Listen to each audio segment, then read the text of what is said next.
In 1902, while on a military mission in Central Africa, a German army captain named von Beringe shot and killed two mysterious creatures.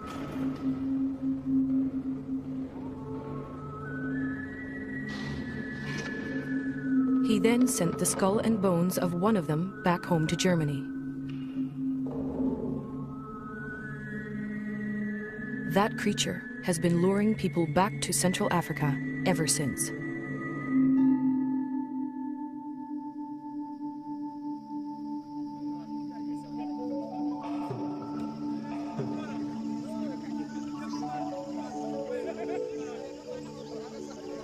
In 1921, American naturalist Carl Akeley made his way to the gorilla's ancestral home,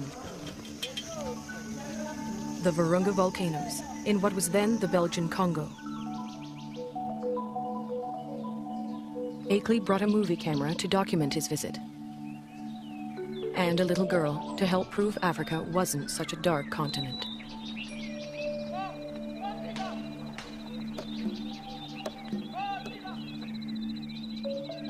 But there was much more to Akeley's expedition.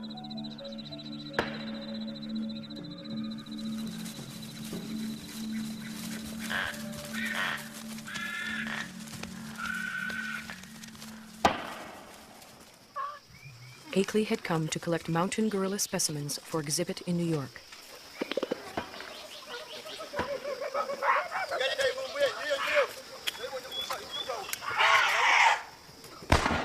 But each time the men stared into the eyes of a dead mountain gorilla, they saw a man-like creature staring back at them.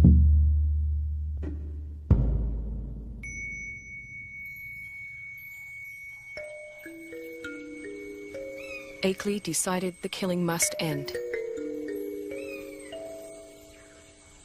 He urged Belgium's King Albert to make a permanent sanctuary of the gorilla's home.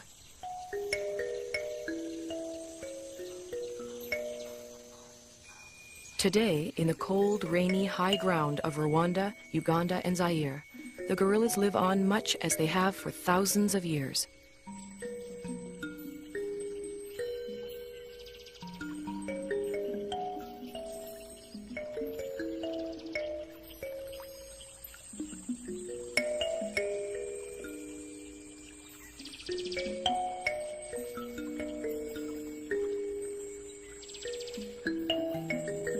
Only now their mountain home is tiny and isolated, pressed in on all sides by people and farmland.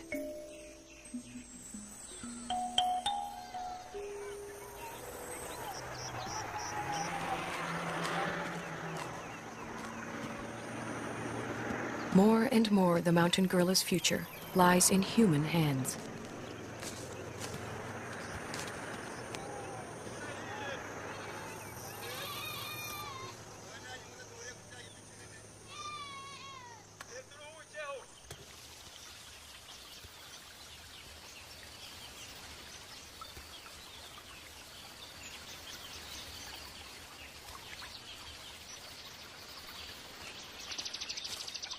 American field biologist George Schaller was the first person to study mountain gorilla behavior.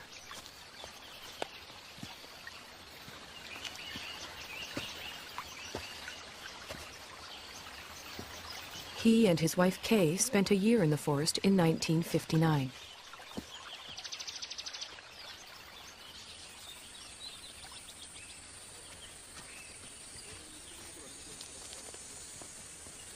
A number of other scientists have followed. Among them, current director of the Karasoke Research Center, Diane Doran. Hi. Hi, you made it. Good to see you. Hi. Hi, nice to see you. You made it just in time. The patrol's going out, and I was going out to see gorillas in Jarabaguiza. Would you like to come along? Wonderful. Great. Okay. Begin, Dave. Kandaguiza.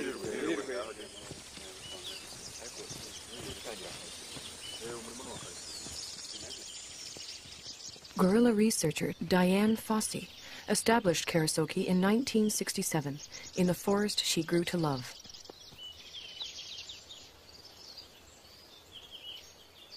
For Schaller, too, the forest became an enchanted place.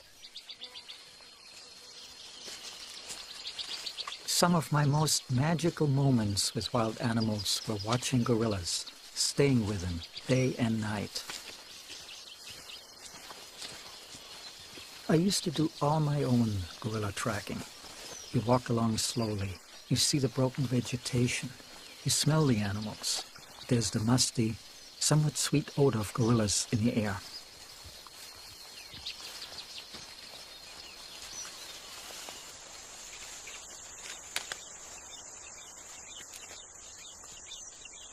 When you follow them hour after hour, you adapt to their rhythm of doing things. You move at their speed. You start thinking at their speed, almost. And that is a lovely feeling for a biologist, to seemingly enter into the lives of the animals without disturbing them.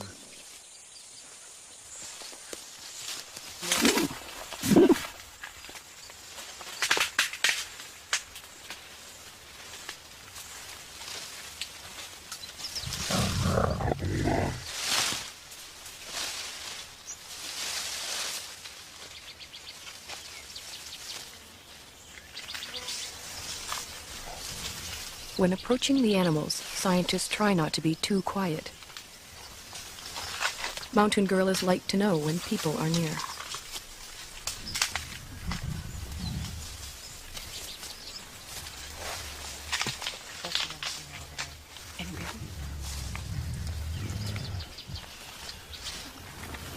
The mountain gorilla's day is spent feeding and resting.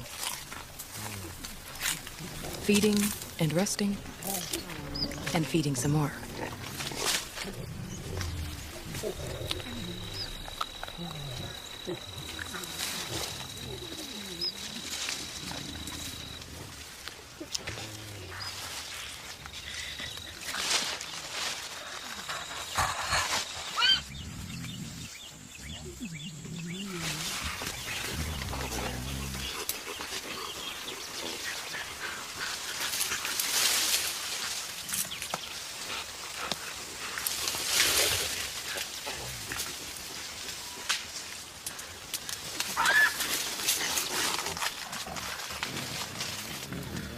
There are only a few hundred mountain gorillas left in the world. Most live as part of a family. The father and protector of this family is the male silverback, Umagumi. He acts as a magnet for the group. The females gather around him. Their infants and offspring gather around them.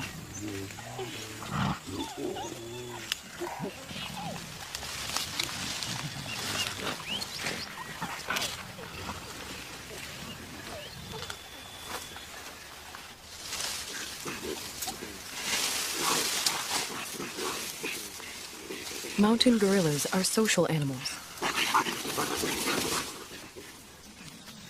The closeness begins in infancy.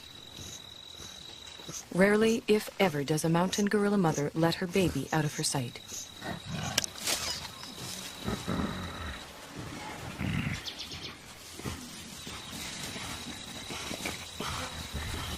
The baby, for his part, likes nothing better than to make contact with the other members of the group.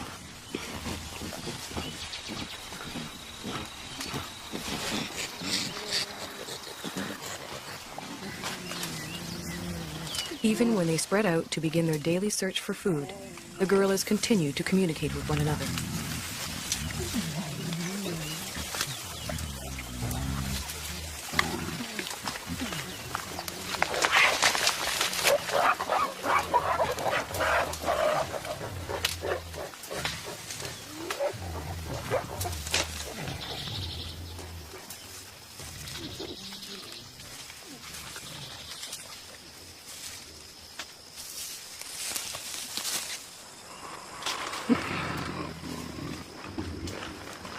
While the adults devote most of their waking hours to foraging for food, the youngsters devote most of theirs to play. Park guards have named this 3-year-old Nzeli. They call his friend Imvura.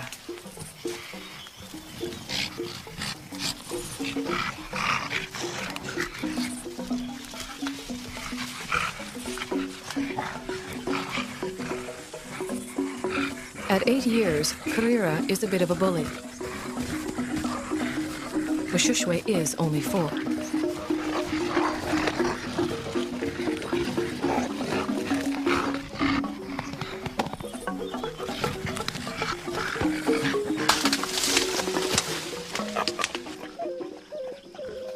The games they play help the youngsters determine their status in the group.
Childhood can last anywhere from 8 to 12 years, but the gorillas' need to maintain their status never seems to end.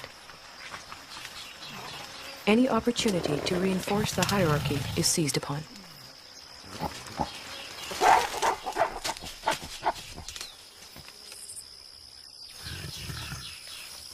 Then comes young adulthood.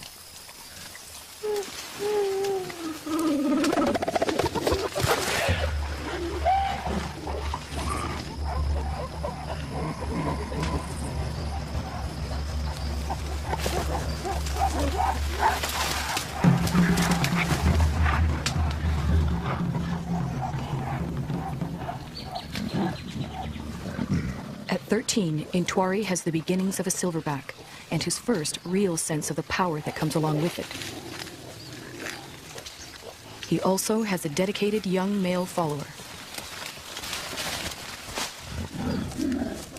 But what Intwari really wants is the attention and allegiance of the females in the group.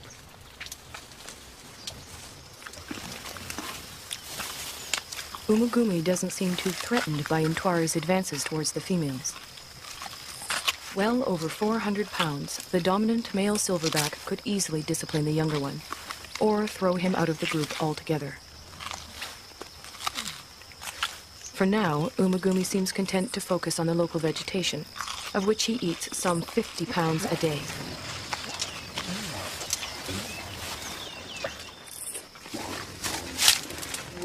Mountain gorillas are mainly vegetarian, with a few ants and grubs thrown in for good measure.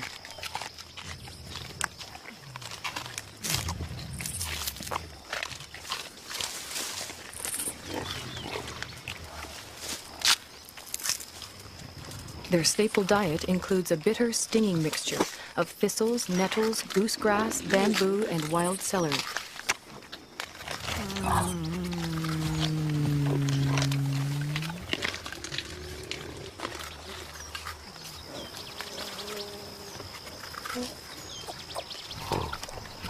Although he has already begun to experiment with the food his mother likes to eat, Abumwe will continue to rely on her milk until he's 3 years old.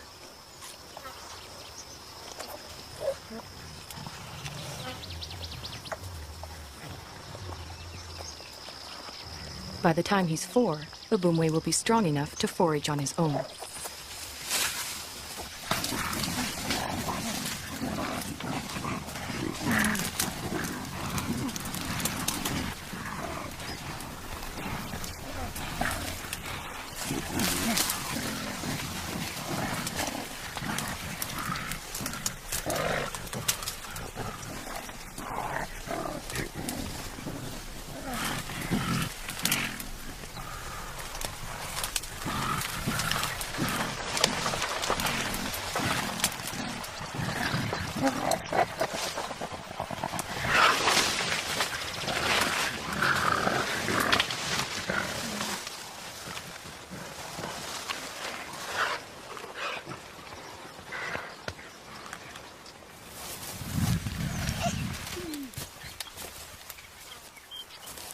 Mountain gorillas are generally well adapted to the world in which they live. But however idyllic their home may appear, for the youngsters in the group, the mountains hold many perils. Many newborns simply don't survive. Mbele gave birth 2 days ago. It will be several months before she can even let go of her baby, much less let him out of her sight.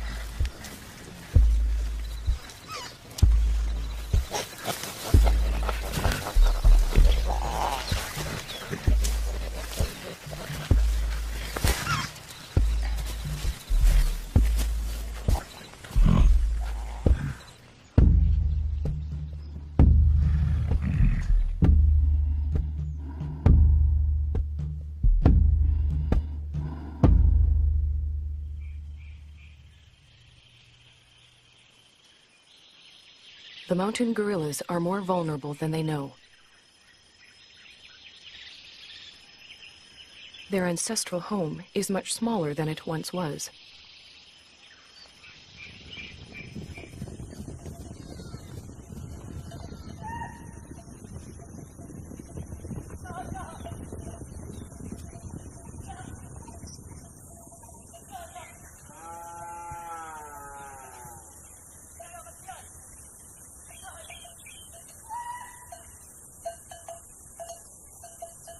All around them, human activity is increasing.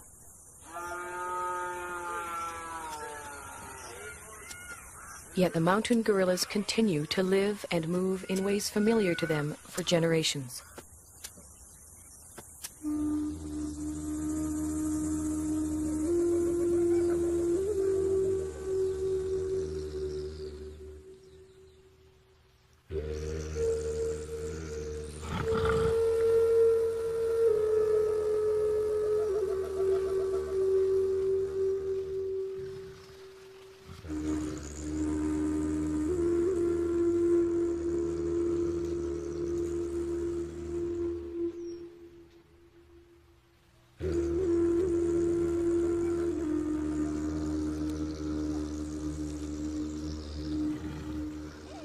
They do not distinguish between thistles and meadows that are inside the park and thistles and meadows that are outside it.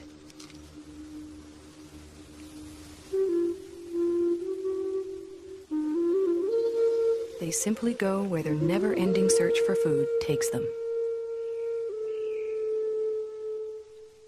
Only now they find others there.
Both the mountain gorillas and their forest sanctuary now receive official protection.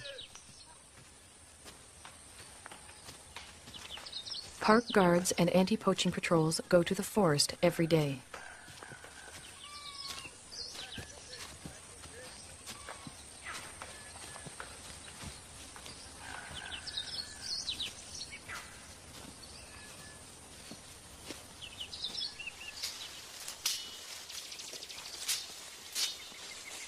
To protect the gorillas and all the other wildlife, the patrols search for and destroy snares that local hunters have set for game.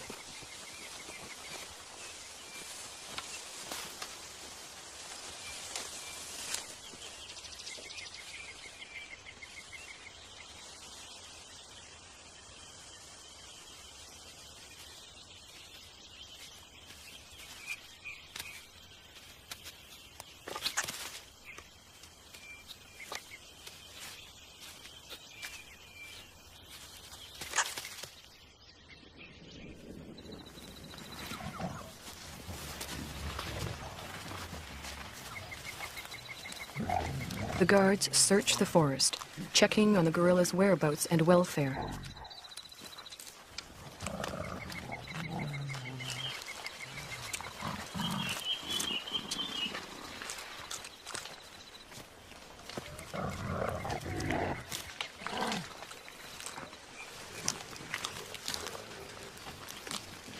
The same guards who name the mountain gorillas at birth follow their progress for years, watching as the gorillas grow to maturity.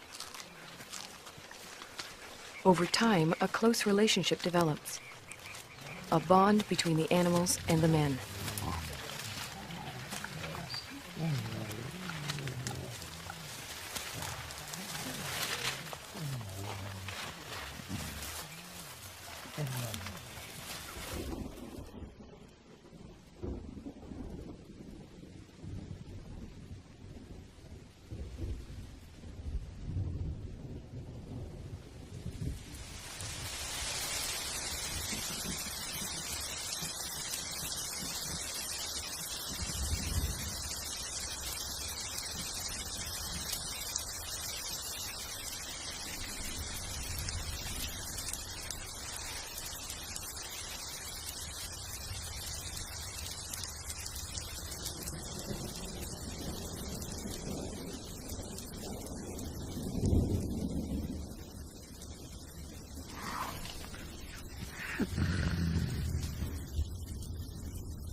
Almost every day it rains. The mountain gorillas don't seem to like it. They don't seem to know what to do about it either, other than simply wait it out.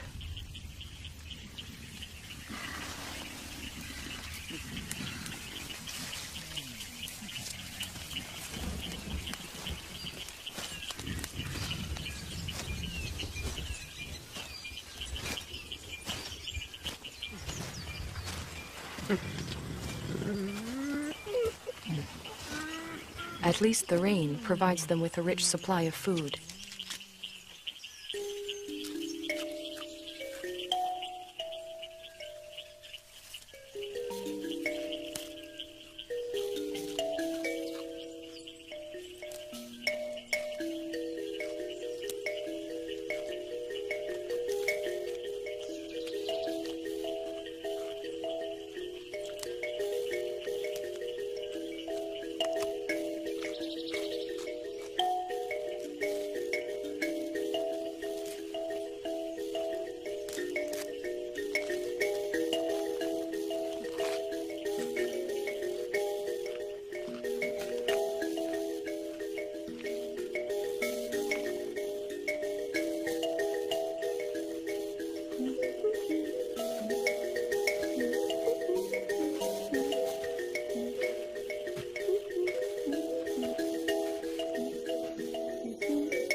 After feeding, the family gathers around the silverback, Umagumi.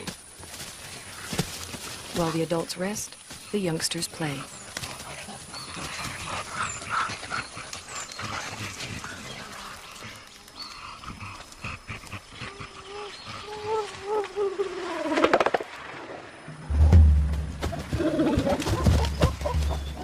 For the group's leading young adult male, it's become much more than play.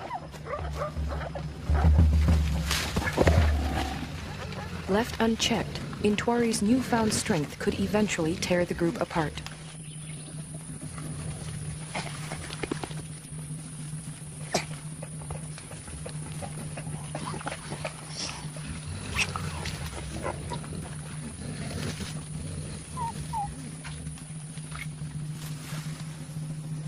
The threat Intwari represents puts females such as Poppy on edge.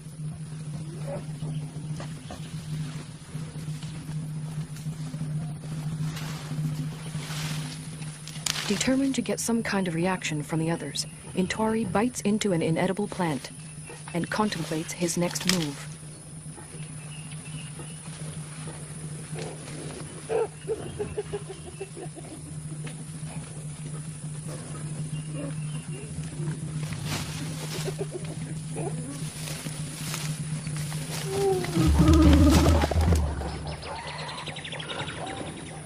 This time, even Umagumi seems uneasy.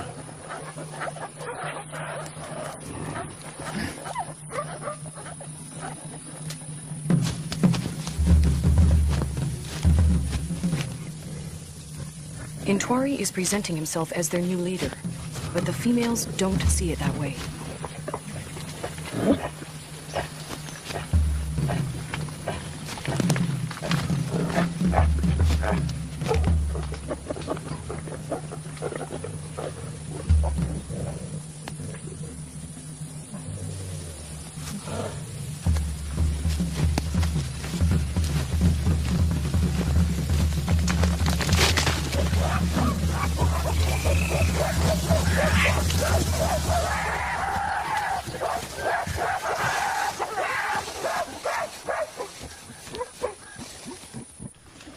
Having forced Intwari out, the group moves on.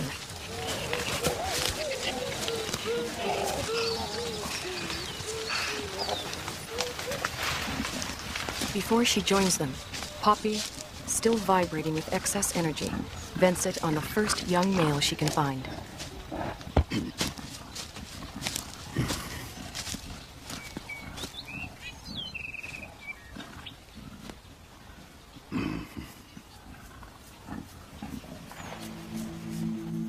To be pushed out for good seems harsh, but what Intwari really needs now is time and space to mature, to the point where he too can have a family of his own.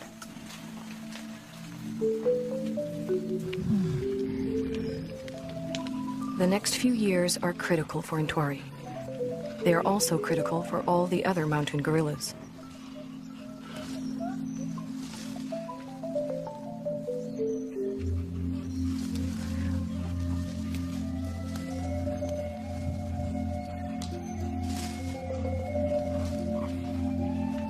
Whether the outside world will allow Intwari and the others the time and space they need is an open question.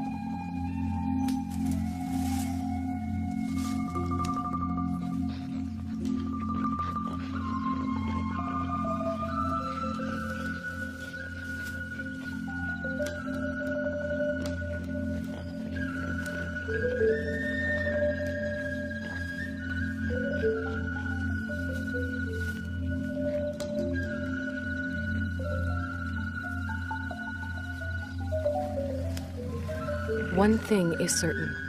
If the mountain gorillas are to survive, we will have to protect them and their forest home forever.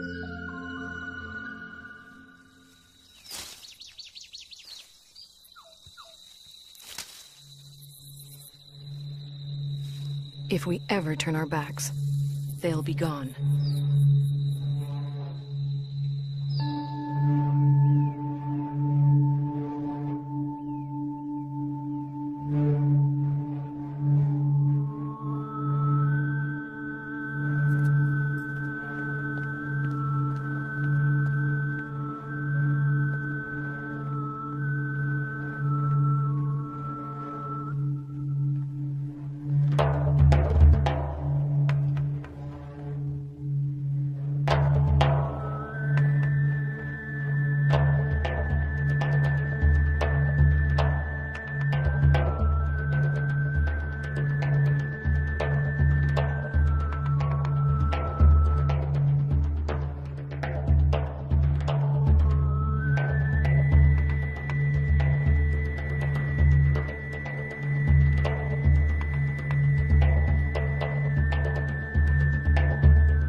the gorillas live on much as they have for thousands of years.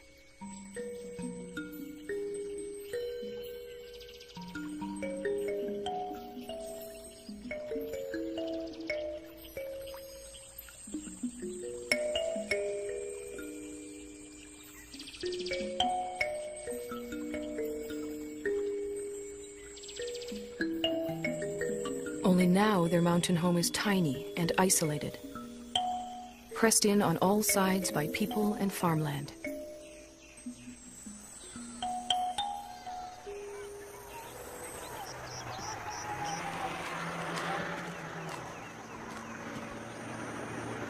More and more the mountain gorilla's future, mountain gorilla specimens for exhibit in New York.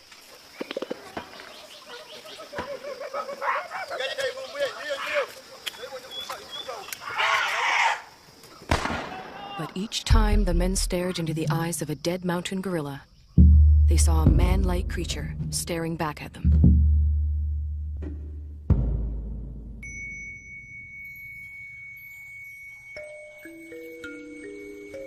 Akeley decided the killing must end. He urged Belgium's King Albert to make a permanent sanctuary of the gorilla's home.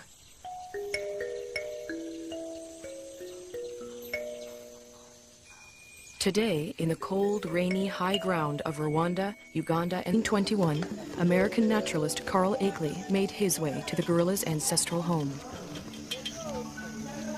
The Virunga volcanoes, in what was then the Belgian Congo. Akeley brought a movie camera to document his visit, and a little girl to help prove Africa wasn't such a dark continent.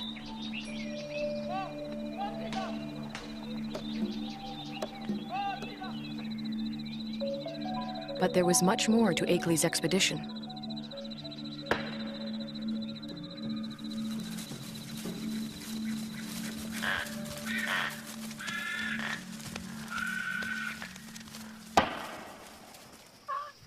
Akeley had come to collect In 1902, while on a military mission in Central Africa, a German army captain named von Beringe shot and killed two mysterious creatures.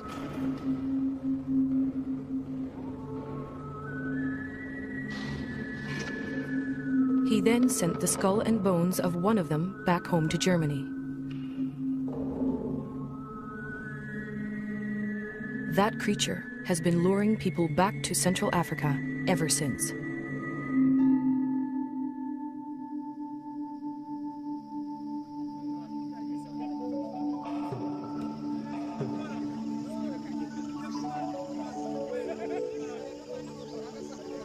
In 19